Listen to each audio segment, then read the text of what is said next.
The Utah desert stretched endlessly under the pale October sky of 1897, its red rocks casting long shadows across the barren landscape. In this desolate wilderness, where even the hardiest Mormon pioneers struggled to survive, Hezekiah LeBaron had built something that defied both nature and God's mercy. The settlement of New Zion consisted of 12 adobe houses arranged in a perfect circle around a central meeting hall, their walls bleached white by the relentless sun. To any passing traveler, it might have appeared as just another struggling frontier community, but the silence that hung over the place was different, heavier, more oppressive than the usual quiet of isolated settlements. Hezekiah stood at the window of his study, his gaunt frame silhouetted against the dying light. At 53, his once dark hair had turned completely white, not from age, but from what he claimed were divine visions that burned through his mind like lightning. His pale blue eyes, sunken deep into his skull, held the fervent intensity of a man who believed himself chosen by God. "Father?" The voice belonged to his eldest son, Matthias, now 19, and already bearing the cold, calculating expression that marked all of Hezekiah's children. "The council is assembled." Hezekiah turned slowly, his weathered hands clasping a leather-bound journal filled with his own cramped handwriting. "Tell me, my son, what did you see in your dreams last night?" Matthias's jaw tightened. Since childhood, his father had demanded detailed accounts of his dreams, searching for signs of divine communication. "I saw blood, Father, flowing like a river through the desert." A smile spread across Hezekiah's thin lips. "The Lord speaks to you as he speaks to me.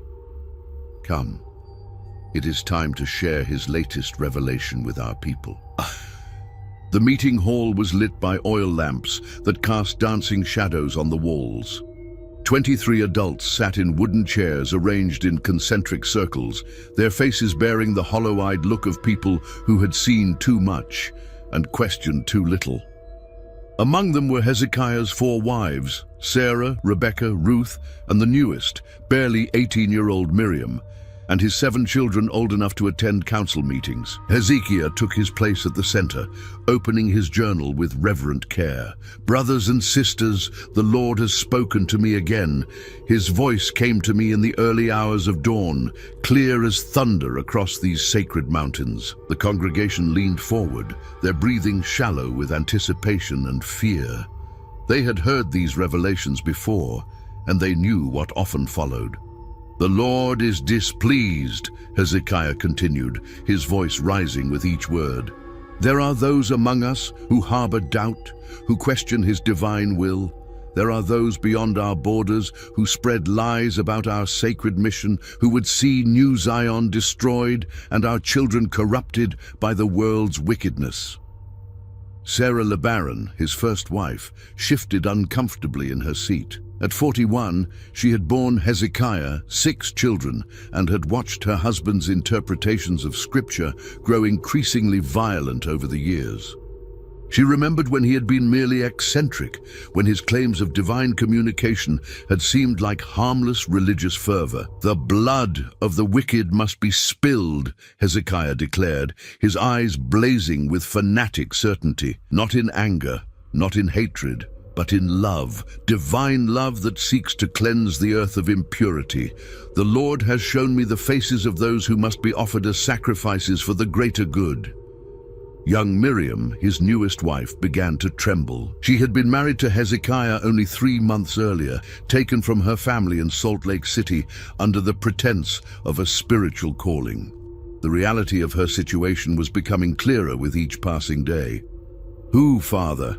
asked Ezra, Hezekiah's second eldest son at 17. Unlike Matthias, who had learned to mask his emotions, Ezra still showed traces of the eager-to-please boy he had once been. Hezekiah's gaze swept across the room before settling on a middle-aged man named Thomas Whitmore, who had joined their community 6 months earlier, seeking refuge from debts in Salt Lake City. Thomas had been asking too many questions lately, expressing doubts about some of Hezekiah's more extreme teachings. "Brother Thomas," Hezekiah said softly, his voice carrying a terrible gentleness. "The Lord has revealed to me that your heart harbors rebellion against his will. You have spoken words of doubt to others, planting seeds of apostasy in fertile minds." Thomas's face went pale. "Brother Hezekiah, I have only sought to understand." "Understanding comes through obedience," Hezekiah interrupted. "The Lord requires a demonstration of our faith. Your blood, willingly given, will wash away the stain of doubt that threatens our community." The silence that followed was deafening. Thomas looked around the room desperately, seeking support from faces that had turned to stone. His wife, Martha, sat frozen in her chair, her hand pressed to her mouth to stifle a sob. "I won't," Thomas whispered. "I won't submit to this madness." Hezekiah nodded, as if he had expected this response. "Then the Lord's justice will be carried out by his chosen instruments." He turned to his sons. "Matthias, Ezra, the Lord calls upon you to demonstrate your faith." The two young men rose from their seats with the mechanical precision of soldiers following orders. They had been prepared for this moment their entire lives, trained to see violence as a sacred duty rather than a sin. As Thomas bolted for the door, Matthias moved with surprising speed, tackling him to the ground. The struggle was brief and brutal, ending when Ezra brought a heavy wooden stool down on Thomas's skull with a sickening crack. Martha's scream echoed through the hall, but no one moved to comfort her. They had learned long ago that showing sympathy for the sacrificed was itself a sign of spiritual weakness. Hezekiah knelt beside Thomas's still form, dipping his fingers in the spreading pool of blood. "The Lord is pleased," he announced, marking his forehead with crimson. "Let this be recorded in our sacred history as the first of many offerings that will purify our people and prepare the way for Christ's return." And as the congregation filed out in stunned silence, Sarah LeBaron remained in her seat, staring at the blood-stained floor. She thought of her children, of the lessons they were learning, of the legacy being built in this isolated desert community. Outside, the wind howled across the red rocks, carrying with it the scent of death and the promise of more to come. 3 months had passed since Thomas Whitmore's murder, and winter had settled over New Zion with a vengeance. The desert, which had seemed merely harsh in autumn, now felt actively hostile, as if the land itself recoiled from what had been done upon it. Martha Whitmore had not spoken a word since her husband's death. She sat in the corner of the communal dining hall each evening, staring at nothing, her once plump frame now gaunt from refusing most meals. The other women whispered that she was losing her mind, but Sarah LeBaron recognized something else in Martha's eyes, a desperate, calculating intelligence that suggested she was planning something. Hezekiah had grown more confident since what he called the first divine offering. His sermons had become longer and more elaborate, filled with increasingly specific revelations about who among them harbored impure thoughts and who in the outside world posed a threat to their sacred mission. "The Lord has shown me a great vision," he announced during the morning gathering, his breath forming clouds in the frigid air of the unheated meeting hall. New Zion is not merely a refuge, it is the foundation of a new kingdom that will spread across the earth. But first, we must prove ourselves worthy through absolute obedience. Matthias sat in the front row, his journal open on his lap as he dutifully recorded his father's words. At 19, he had already begun to show signs of his father's particular brand of religious mania, though his was tempered by a cold pragmatism that made him even more dangerous. "Father," Matthias said during a pause in the sermon, "what of those who claim to be our brothers in Salt Lake City, but who denounce our practices? Surely they too must be cleansed." Hezekiah's eyes gleamed with pride at his son's question. "Indeed, my son. The Lord has revealed to me that the corruption in Salt Lake City runs deep. Even among those who call themselves saints, there are many who have strayed from the true path." Sarah felt a chill that had nothing to do with the winter air. She knew that Hezekiah's brother Josiah lived in Salt Lake City with his family. Josiah had written several letters expressing concern about the reports filtering out of New Zion, urging Hezekiah to return to more orthodox practices.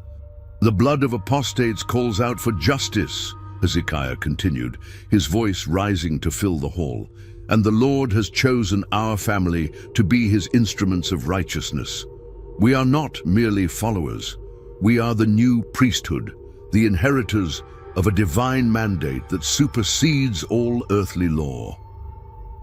Young Ezra raised his hand tentatively. Despite his participation in Thomas's murder, he still showed occasional flashes of the conscience his father was working so hard to eradicate. "But Father, what of the commandment, 'Thou shalt not kill'?" The question hung in the air like a challenge. Several of the adults shifted uncomfortably, remembering when they too had wrestled with such doubts.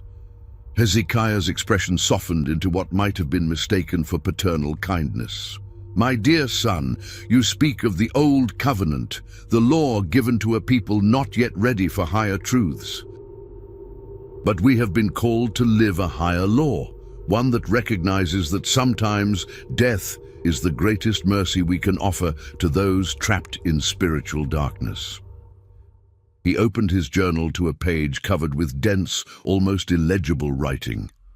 "The Lord has revealed to me the doctrine of blood atonement in its purest form. When a soul has sinned beyond the power of Christ's sacrifice to redeem, only the shedding of their blood can open the path to salvation. We do not kill in anger. We offer the gift of redemption through death." Rebecca LeBaron, Hezekiah's second wife, spoke up from her seat near the back. "And what of the children, Hezekiah? What are we teaching them when they witness such offerings?" The question was dangerous, bordering on open dissent, and everyone in the room knew it. Rebecca had been growing increasingly troubled by the direction of their community, especially as she watched her own children, two boys aged 12 and 14, begin to adopt their father's cold detachment toward human life. Hezekiah's gaze fixed on Rebecca with laser intensity. "The children are learning the most important lesson of all, that obedience to God's will supersedes all earthly considerations. They are being prepared for the great work that lies ahead, when they will carry our mission beyond these desert walls." He gestured to Matthias and Ezra, who sat with the rigid posture of young men who had learned to suppress all natural emotion. "Look at my sons. See how the Lord has blessed them with strength and purpose. They do not flinch from difficult tasks because they understand that they are serving a higher cause." Martha Whitmore suddenly stood up, her movement so unexpected that several people gasped. She had been silent for so long that many had forgotten she was capable of speech. "You're teaching them to be monsters," she said, her voice hoarse from disuse but carrying clearly through the hall. "You've taken children and turned them into killers, and you call it holy." The silence that followed was absolute. Even the wind outside seemed to hold its breath. Hezekiah rose slowly from his chair, his face a mask of divine sorrow. "Sister Martha, I understand your grief. The loss of Brother Thomas has clouded your judgment and filled your heart with bitterness, but I cannot allow such poison to spread among our people." Martha laughed, a sound devoid of humor or hope. "Poison? You want to talk about poison? Look around you, Hezekiah. Look at what you've created. These people are terrified of you. Your own wives flinch when you speak. Your children have dead eyes because you've killed everything human in them." "Enough." Hezekiah's voice cut through her words like a blade. "The Lord has shown me that your heart has been hardened beyond redemption. You have chosen to stand against his will, and therefore you have chosen your fate." He turned to his sons with the casual air of a man assigning household chores. "Matthias, Ezra, Sister Martha has made her position clear. The Lord requires another offering to cleanse our community of this spiritual contamination. But this time, something was different. Martha didn't run or plead. Instead, she reached into her coat and pulled out a small Derringer pistol, her husband's gun, which she had hidden since his death. "I won't go like Thomas did," she said, her voice steady now. "But I won't let you turn me into one of your offerings either." Before anyone could react, she pressed the gun to her temple and pulled the trigger. The sound of the gunshot echoed through the hall like thunder, followed by screams from several of the women. Martha's body crumpled to the floor, blood pooling beneath her head. Hezekiah stared at the scene for a long moment, then slowly smiled. Even in her rebellion, the Lord used Sister Martha to demonstrate an important truth. Those who cannot accept his will must be removed from among us, whether by our hands or their own. He gestured to his sons. "Clean this up, and let this be a lesson to all. The Lord's justice will be served, one way or another." As Matthias and Ezra moved to dispose of Martha's body, Sarah LeBaron made a decision that would haunt her for the rest of her life. She would not end up like Martha Whitmore. She would survive, no matter what it cost her soul. But as she watched her sons handle the corpse with the same detachment they might show toward a slaughtered animal, she wondered if survival was worth the price they were all paying. Outside, the winter wind howled across the desert, carrying with it the scent of blood and the promise of more darkness to come. Spring of 1898 brought little relief to New Zion. The desert bloomed briefly with hardy wildflowers, but the beauty felt mocking against the backdrop of what the settlement had become. 2 more divine offerings had been made during the harsh winter months. A young man who had questioned Hezekiah's interpretation of scripture, and an elderly woman who had been caught trying to send a letter to relatives in Salt Lake City. The community had shrunk from 23 adults to 18, but Hezekiah spoke of this reduction as a purification process, comparing it to gold being refined in fire. Those who remained had learned to wear masks of absolute devotion, hiding their true thoughts behind expressions of religious fervor.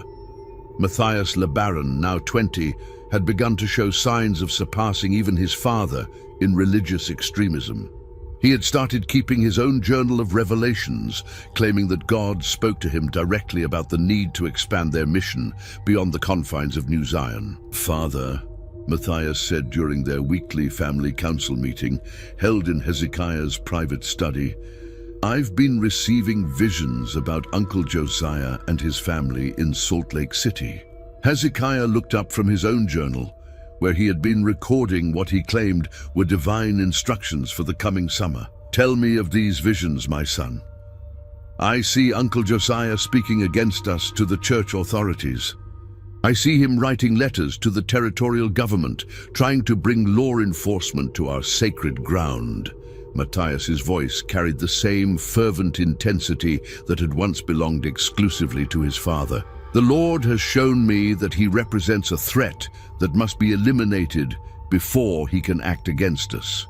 Sarah LeBaron, who was present as Hezekiah's first wife, felt her blood turn to ice. Josiah was Hezekiah's younger brother, a gentleman who had always tried to see the best in people. He had 3 children, 2 daughters and a son, and a wife named Elizabeth, who had been Sarah's closest friend before the family's move to New Zion. "The Lord has indeed been speaking to you, my son," Hezekiah said with obvious pride. "I too have received revelations about the necessity of cleansing our bloodline of those who would betray our sacred mission." Ezra, now 18 and showing signs of the same cold calculation as his older brother, leaned forward in his chair. "How do we proceed, Father? Salt Lake City is not like our isolated community. There are laws there, authorities who would investigate any offerings." Hezekiah smiled, the expression transforming his gaunt features into something almost demonic in the lamplight. "The Lord has provided a solution. We will not bring them here. We will go to them. A family visit, a reunion between brothers who have been separated too long." "And then?" Matthias asked, though his tone suggested he already knew the answer. "And then we will demonstrate the same divine justice that has purified our community. But we must be careful, methodical. The Lord requires that our actions appear as accidents or the work of common criminals. We cannot allow suspicion to fall upon our sacred mission. Sarah found her voice, though it came out as barely more than a whisper. Hezekiah, please. Josiah is your brother. Elizabeth and the children are innocent. Innocent? Hezekiah's voice cracked like a whip. There is no innocence among those who stand against God's will. Josiah has chosen to oppose us, and his family shares in his guilt through their association with his apostasy. He turned to his sons with the air of a general planning a military campaign. We will travel to Salt Lake City in 2 weeks. Matthias, you will pose as a traveling merchant seeking to establish trade relationships. Ezra, you will be his assistant. I will remain here to maintain the appearance of normal community life. What about the actual offerings? Ezra asked, using the euphemism that had become standard in their household. Matthias answered before his father could speak. The Lord has shown me the method. A fire started in the early hours of morning when the family sleeps. It will appear as a tragic accident, a lamp overturned, perhaps, or a problem with the chimney. Sarah's hands began to shake. You're talking about burning them alive. Children, Hezekiah. You're planning to burn children alive. The silence that followed was broken only by the sound of wind rattling the windows. Hezekiah studied his wife with the detached interest of a scientist observing a specimen. Sarah, he said finally, his voice carrying a note of disappointed sadness. I had hoped that after all these months, you would have learned to trust in the Lord's wisdom. Your continued resistance to his will is troubling. The threat was implicit but unmistakable. Sarah had seen what happened to those who opposed Hezekiah's interpretation of divine will. She forced herself to nod, swallowing the bile that rose in her throat. Of course, husband, forgive my moment of weakness. But even as she spoke the words, Sarah was making plans of her own. She couldn't stop what was about to happen. She had learned that resistance only led to death. But perhaps she could find a way to warn Josiah without implicating herself. 2 days later, as Matthias and Ezra prepared for their journey to Salt Lake City, Sarah managed to slip away from the settlement during the afternoon work period. She rode hard across the desert to the nearest trading post, a ramshackle building that served as a mail depot for the scattered communities in the region. The proprietor, a grizzled man named Pete Hawkins, looked surprised to see her. Mrs. LeBaron, don't usually see folks from your settlement out this way. I need to send a telegram, Sarah said, her voice steady despite the fear that gnawed at her insides. It's urgent. She composed the message carefully, knowing that it would likely be the last communication she would ever send to the outside world. Josiah, stop danger coming. Stop, leave Salt Lake immediately. Stop, take family somewhere safe. Stop, do not trust visitors from New Zion. Stop. As Pete tapped out the message on his telegraph key, Sarah prayed that it would reach Josiah in time. She also prayed that Hezekiah would never discover what she had done. But as she rode back toward New Zion, she couldn't shake the feeling that she was already too late, and that her brother-in-law's family was doomed regardless of her warning. The sun was setting behind the red rocks as she approached the settlement, painting the adobe buildings the color of dried blood. In the distance, she could see Matthias and Ezra loading supplies into a wagon for their journey. The hunt was about to begin, and Sarah LeBaron knew that she had just signed her own death warrant in a desperate attempt to save lives that might already be beyond saving. The telegram reached Josiah LeBaron on a Tuesday morning in late May, delivered to his modest home on the outskirts of Salt Lake City by a young messenger boy who seemed eager to be away from the task. Josiah read the cryptic message 3 times before its implications fully sank in. Elizabeth found him sitting at their kitchen table, the telegram clutched in his trembling hands, his face pale as winter snow. "What is it, dear?" she asked, setting down the basket of eggs she had just collected from their small chicken coop. "It's from Sarah," Josiah said, his voice barely above a whisper. "She says danger is coming, that we should leave Salt Lake City immediately." Elizabeth read the telegram over his shoulder, her own face growing pale. "Sarah wouldn't send something like this unless—" "Josiah, what has your brother become out there in the desert?" Before Josiah could answer, their eldest daughter, 16-year-old Mary, burst through the front door with the breathless excitement of youth. "Papa, there are 2 men at the general store asking about our family. They say they're relatives from New Zion, come to visit." The blood drained from Josiah's face. "What did they look like, Mary?" "One was tall and thin, with pale eyes like yours. The other was younger, maybe 20 or so. They seemed very interested in where we live and how many people are in our family." Mary's excitement began to fade as she noticed her parents' expressions. "Papa, what's wrong?" Josiah stood up so quickly that his chair toppled backward. "Elizabeth, pack only what we can carry. We're leaving. Now." "But Papa," Mary began. "Now!" Josiah's voice carried an authority that his children had rarely heard. "Get your brother and sister. Tell them to pack 1 bag each. We leave in 10 minutes. As his family scrambled to gather their belongings, Josiah moved to the window and peered through the curtains toward the main road.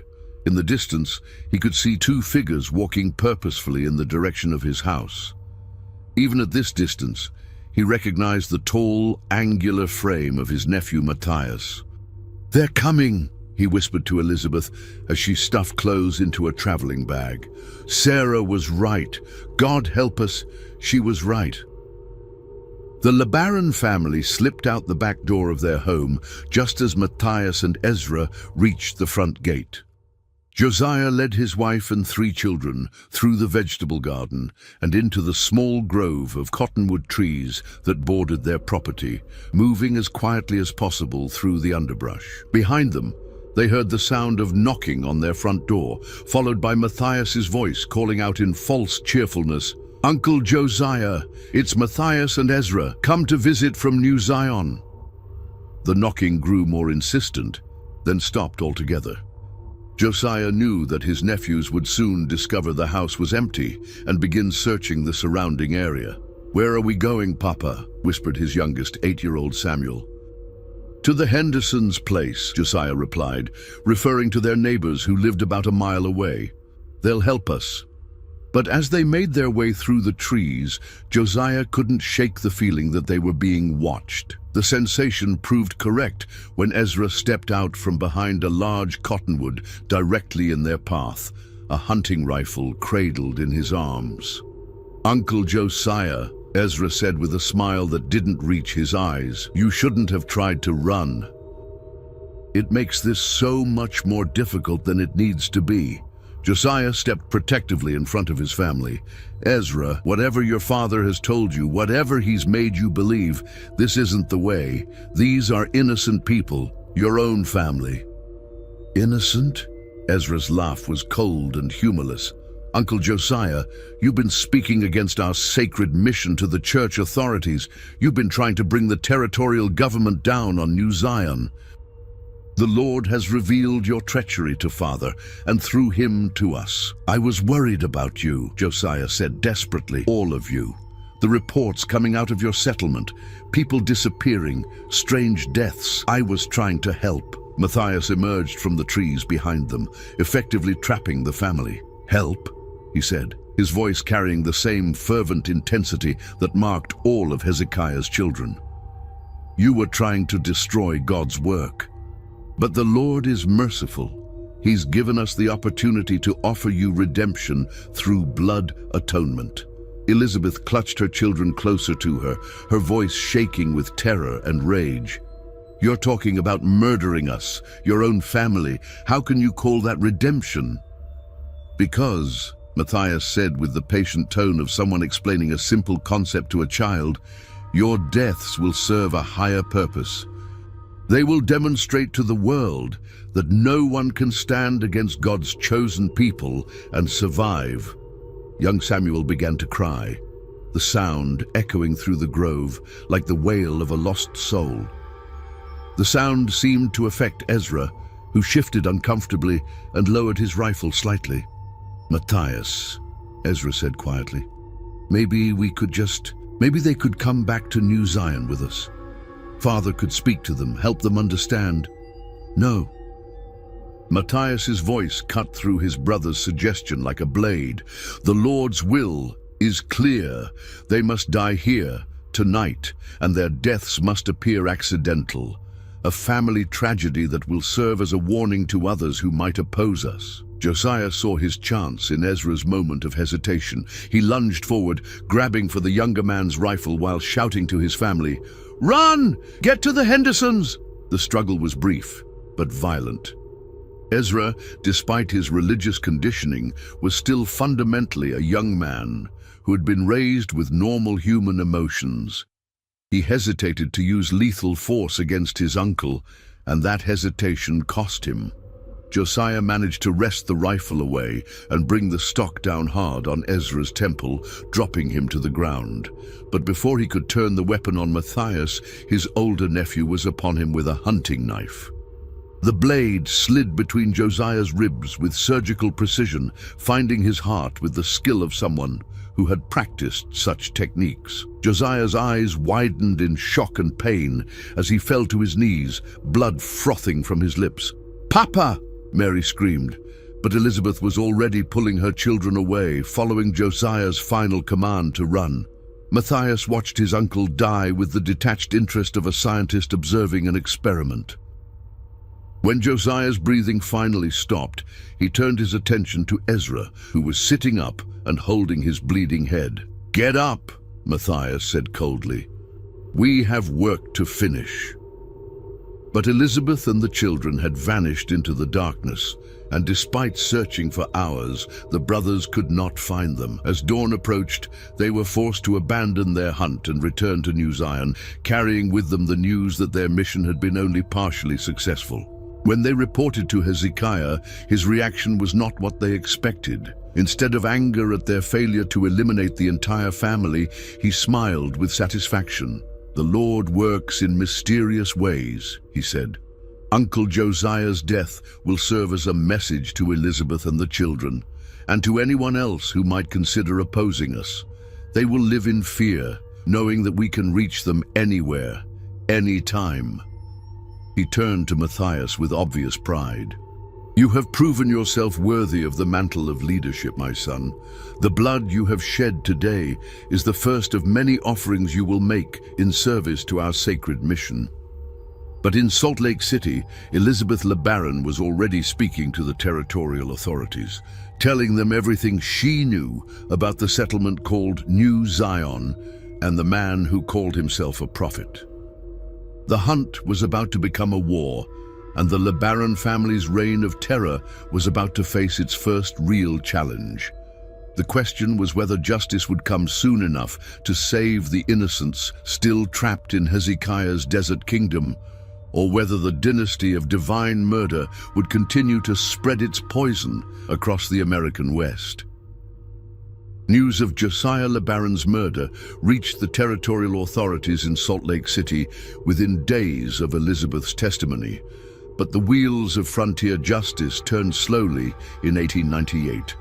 The Utah Territory was still struggling to establish effective law enforcement across its vast, sparsely populated regions, and New Zion's remote location made immediate action difficult. Meanwhile, back in the desert settlement, Hezekiah received word of Elizabeth's cooperation with the authorities through a network of sympathizers who had infiltrated various Mormon communities. His reaction was swift and decisive. "The time for subtlety has passed," he announced during an emergency council meeting. "The Lord has revealed to me that we are entering the final phase of our mission, the great purification that will prepare the way for his kingdom on earth." Sarah LeBaron sat in the back row of the meeting hall, her hands folded in her lap to hide their trembling. She knew that her telegram to Josiah had been discovered. Hezekiah's cold stares and cryptic comments over the past week had made that clear. She was living on borrowed time, and she knew it. "Father," Matthias said from his position at Hezekiah's right hand, What does the Lord require of us? Hezekiah opened his journal to a page covered with fresh writing, the ink still wet from his morning revelation. The Lord has shown me that our enemies are gathering like wolves around our sacred ground. The territorial government, corrupted by apostates and Gentiles, seeks to destroy what we have built here. He looked around the room, his pale eyes settling on each face in turn. But we will not wait passively for them to come. We will strike first, carrying our mission to every corner of this territory. The blood of the righteous will water the desert, and from that blood will spring a new kingdom of God. Rebecca LeBaron, Hezekiah's second wife, raised her hand tentatively. What of the children, husband? What of those too young to understand the necessity of what we do? It was a dangerous question, bordering on dissent. But Rebecca had reached the point where fear for her children outweighed fear for herself. Hezekiah's expression softened into what might have been mistaken for paternal kindness. The children are our greatest treasure, Rebecca. They will be the inheritors of the kingdom we establish through our sacrifices. But they must also be prepared to make sacrifices of their own.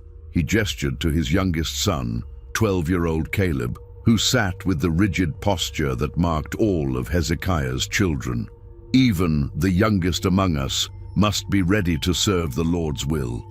The time for childhood innocence has passed. Sarah felt sick as she watched Caleb nod solemnly at his father's words. The boy had been born in New Zion, raised from infancy on Hezekiah's twisted interpretation of Scripture. He had never known a world where murder wasn't considered a sacred duty. "What are your orders, Father?" Ezra asked. The young man still bore a scar on his temple from his uncle's rifle stock, but the injury seemed to have only strengthened his resolve to prove himself worthy of his father's approval. "Tomorrow, you and Matthias will travel to Cedar City," Hezekiah replied. "There is a family there, the Morgans, who have been spreading lies about our community to anyone who will listen. The Lord requires their silence." He turned to address the entire congregation. "This is the beginning of our great work. We will no longer confine ourselves to this desert sanctuary. We will carry the Lord's justice to every settlement, every town, every city that harbors those who oppose His will." The meeting continued for another hour, with Hezekiah outlining an ambitious campaign of terror that would span the entire Utah territory. Families were assigned targets, methods were discussed, and alibis were planned with the methodical precision of a military operation. As the congregation filed out into the desert night, Sarah lingered behind, knowing that this might be her last opportunity to act. When the hall was empty except for herself and Hezekiah, she approached him with the submissive posture she had perfected over years of survival. "Husband," she said softly, "I know that you are aware of my weakness. Regarding your brother's family." Hezekiah looked up from his journal, his pale eyes reflecting the lamplight like chips of ice. "Indeed, Sarah, your telegram to Josiah was an act of betrayal that I cannot overlook." Sarah had expected this confirmation, but hearing it spoken aloud still sent a chill through her bones. "I was wrong," she said, forcing the words past the bile in her throat. "I allowed earthly affection to cloud my judgment. I see now that the Lord's will must supersede all human considerations." "Do you?" Hezekiah's voice carried a note of skeptical amusement. "And what would you have me do with this newfound understanding, Sarah? How can I trust that your conversion is genuine?" Sarah took a deep breath, knowing that her next words would damn her soul, but might save her life. "Let me prove my faith. Give me a mission of my own. Let me demonstrate that I am truly committed to our sacred work." "Laddie." Hezekiah studied her for a long moment, then smiled with genuine pleasure. "The Lord works in mysterious ways, Sarah. I had planned to offer you redemption through blood atonement, but perhaps He has a different purpose for you." He opened his journal to a blank page and began writing. "There is a woman in Provo, a widow named Catherine Mills, who has been corresponding with Elizabeth about our community. She has been gathering information, preparing to testify against us when the authorities finally act. Sarah's heart sank as she realized what was being asked of her. You want me to kill her? I want you to offer her the gift of redemption, Hezekiah corrected. And I want you to do it in a way that demonstrates your complete commitment to our cause. No accidents, no attempts to make it appear as the work of others. I want Catherine Mills to die knowing that the hand of God's justice has found her. The silence stretched between them like a chasm. Sarah knew that refusing would mean immediate death, but accepting would make her complicit in the very evil she had tried to prevent. When? She asked finally. You leave tomorrow, after Matthias and Ezra depart for Cedar City. You will travel as a grieving sister-in-law, seeking comfort from another widow. Catherine will welcome you into her home, and there you will carry out the Lord's will. Hezekiah closed his journal and stood up, moving toward the door. Do not disappoint me, Sarah. This is your only chance for redemption.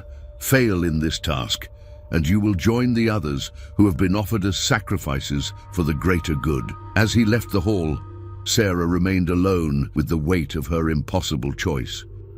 Outside, the desert wind howled across the red rocks, carrying with it the scent of death and the promise of more darkness to come. But somewhere in that darkness, Elizabeth LeBaron was still alive, still fighting to bring justice to New Zion. And perhaps, if Sarah was clever enough and brave enough, she might find a way to help that justice arrive before it was too late for everyone trapped in Hezekiah's web of divine madness. The reckoning was coming, but the question remained, who would survive to see it? The territorial marshal's posse reached the outskirts of New Zion on a scorching July morning in 1898, their horses kicking up clouds of red dust that could be seen for miles across the desert. Marshal William Hendricks, a weathered veteran of frontier law enforcement, had spent weeks gathering evidence and witnesses before making the dangerous journey into the heart of Hezekiah LeBaron's domain. Elizabeth LeBaron rode with the posse, her face set in grim determination. Despite the obvious danger, she had insisted on coming, arguing that her knowledge of the settlement's layout and the family's habits would be crucial to the mission's success. What she didn't tell the marshal was that she hoped to find Sarah LeBaron alive, the woman whose warning telegram had saved her children's lives. As they crested the final ridge overlooking New Zion, the settlement spread out below them like a collection of bleached bones scattered across the desert floor. Smoke rose from only 3 of the 12 chimneys, and an eerie silence hung over the place that made even the horses nervous. Something's wrong, Marshal Hendricks muttered, raising his spyglass to study the buildings more carefully. Too quiet. Where is everyone? Deputy Tom Morrison, a young man who had volunteered for this assignment despite warnings about its dangers, pointed toward the central meeting hall. Marshal, look at that. Through the spyglass, Hendricks could see what appeared to be bodies arranged in a circle around the building, their forms motionless in the blazing sun. Jesus Christ, he whispered. What happened here? They approached the settlement cautiously, weapons drawn and ready for an ambush that never came. As they drew closer, the full horror of what they were seeing became clear. 18 bodies lay in the dust around the meeting hall, men, women, and children arranged with ritualistic precision. Elizabeth dismounted and ran toward the bodies, searching desperately for familiar faces. She found Rebecca LeBaron first, Hezekiah's second wife, her throat cut with surgical precision. Nearby lay young Caleb, barely 12 years old, his small body bearing the same fatal wound. They're all dead, Deputy Morrison said, his voice shaking with shock and revulsion. Every last one of them. But Marshal Hendricks was studying the scene with the experienced eye of a man who had seen too much violence in his career. Not all of them, he said grimly. I count 18 bodies, but Elizabeth said there were at least 25 people in this settlement. Someone's missing. They found the answer in the meeting hall itself. Hezekiah LeBaron sat in his chair at the center of the room, his journal open on his lap and a revolver in his right hand. A single bullet wound to his temple had ended his life, but not before he had completed one final entry in his record of divine revelations. Elizabeth read the entry aloud, her voice barely steady. "The Lord has revealed to me that our earthly mission is complete. The authorities of this corrupt world seek to destroy his chosen people, but we will not give them the satisfaction of earthly justice. We go now to receive our reward in the celestial kingdom, where we will prepare for the final battle between righteousness and wickedness." "Mass suicide," Marshal Hendricks said quietly. "He convinced them all to die rather than face arrest." "Not all of them," Elizabeth corrected, pointing to a section of the journal entry that mentioned specific names. "Sarah isn't here. Neither are Matthias and Ezra.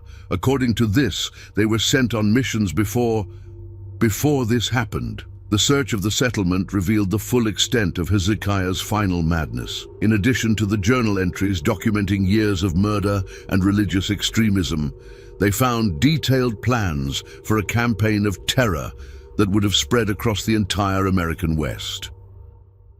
Maps marked with target locations, lists of apostates to be eliminated, and instructions for establishing new settlements where the LeBaron doctrine could take root. "We need to find the survivors," Marshal Hendricks said as his men gathered evidence from the scene. "If Matthias and Ezra are still alive, they're carrying on their father's work somewhere out there." The hunt for the surviving LeBaron sons would continue for months, following a trail of bodies across Utah, Nevada, and into California. Matthias was finally cornered in a mining camp outside Sacramento, where he died in a shootout with local law enforcement rather than surrender. Ezra simply vanished into the wilderness, his fate unknown. But it was Sarah LeBaron who provided the most shocking revelation when she was found 3 days later, walking alone across the desert towards Salt Lake City. Dehydrated and near death, she had been traveling on foot for over a week, carrying with her a leather satchel that contained the most damning evidence of all. "I couldn't do it," she told Elizabeth as she recovered in a Salt Lake City hospital. "Hezekiah sent me to kill Catherine Mills in Provo, to prove my loyalty to his cause. But when I got there, when I saw her with her children, I couldn't become the monster he wanted me to be." Instead, Sarah had warned Catherine and helped her flee to safety before returning to New Zion to face whatever consequences awaited her. She arrived to find the settlement in the grip of Hezekiah's final madness, as he convinced his followers that death was preferable to capture. "I hid in the desert and watched," Sarah continued, tears streaming down her face. "I watched him murder his own children, his own wives, everyone who had trusted him, and then I watched him put that gun to his head and pull the trigger." The leather satchel she carried contained not only Hezekiah's personal journals, but also detailed records of every murder committed by the LeBaron family over the years. Names, dates, methods, and justifications, all meticulously documented by a man who believed he was recording sacred history. The final tally was staggering: 37 confirmed murders over a period of 18 months, with evidence suggesting that the killing had begun even before the family's move to New Zion. Men, women, and children had died to feed Hezekiah's twisted interpretation of divine will, their blood spilled in the name of a God who demanded absolute obedience. The story of the LeBaron family's reign of terror became a sensation in newspapers across the country, serving as a cautionary tale about the dangers of religious extremism and the isolation of frontier life. But for those who had lived through it, the scars would never fully heal. Elizabeth LeBaron eventually remarried and moved to California with her children, but she never spoke publicly about her experiences again. Sarah LeBaron spent the rest of her life in a convent, seeking redemption for her survival while so many others had died. And somewhere in the vast wilderness of the American West, Ezra LeBaron remained at large, carrying with him the seeds of his father's madness and the potential for the dynasty's dark legacy to continue. The settlement of New Zion was abandoned to the desert, its buildings slowly crumbling under the relentless assault of wind and sand. But the Red Rocks remembered what had been done there, and travelers passing through the area reported strange sounds on the wind, voices crying out in the darkness, seeking justice that would never come.